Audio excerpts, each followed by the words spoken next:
నిరువులు అమ్ముకొని బతకన్నారా కుక్కల కొడుకులారా? మీరు మనుషులా మీరు ఇస్తే ఇచ్చారు, పీక్తే పీకింది, ఇవ్వకపోతే శాతకాకపోతే ఇవ్వకుండా. కానీ రాష్ట్రం అంతా రణరంగం చేసి మిమ్మల్ని ఫుట్బాల్ ఆడతాం బిడ్డ ఇడిచిపెట్టాం జాగ్రత్త, దుబ్బి తిన్నారా దొంగనా కొడుకులారా? మీరు కొత్త పీకి పడగొట్టింది ఏమి లేదు, మీతో కాదు. మీ ప్రభుత్వమే లత్కోర్ల ప్రభుత్వం ఉన్నది.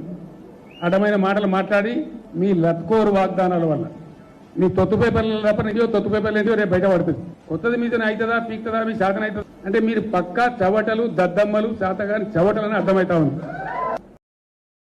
కార్యక్రమాలు చేసిన కాంగ్రెస్ ఇది శానకాలం ఉండదు, గడబడి అవుతుంది.